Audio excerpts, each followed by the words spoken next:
The air hung heavy with the scent of incense and marigolds. I stood on the banks of the Ganges watching the sun rise over Kolkata. It should have been a moment of profound spiritual connection, a confirmation of my faith. Instead, I felt a chilling emptiness. My heart, usually brimming with belief, felt like a vacant temple. I had come to India seeking solace, a way to deepen my faith. Instead, I found myself questioning everything I thought I knew: the poverty, the suffering, the sheer magnitude of human struggle. It all felt irreconcilable with a loving, all-powerful God. Where was God in the face of such despair? My carefully constructed world of faith crumbled around me. The prayers I had always uttered felt hollow. The scriptures I clung to seemed to offer no answers. I was adrift in a sea of doubt, the familiar shores of my faith receding into the distance. Kolkata, in all its chaotic glory, felt like a reflection of my own internal turmoil. The city, too, seemed to grapple with a collective crisis of faith. The weight of poverty, pollution, and social injustice pressed down on its inhabitants. Everywhere I looked, I saw reflections of my own struggle: the weary eyes of the rickshaw puller, the stoic silence of the woman begging for alms, the children playing amidst the ruins. They all spoke of a deep-seated longing for something more, something better.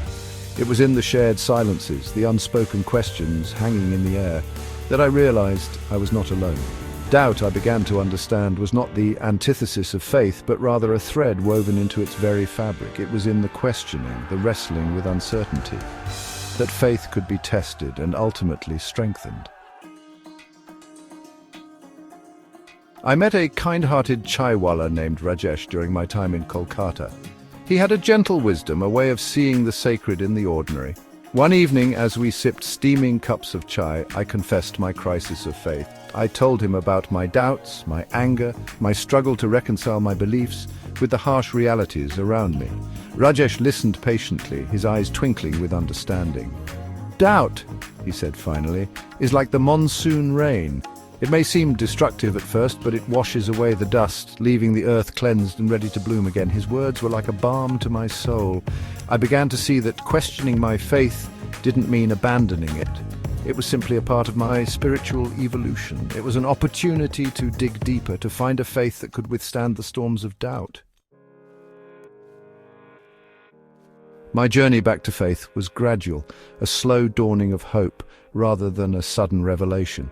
It began with small acts of surrender, offering help at a local food kitchen, meditating by the Ganges at sunrise, listening to the stories of resilience and hope shared by the people of Kolkata. I found solace in the rituals of faith, not as empty practices, but as tangible expressions of hope.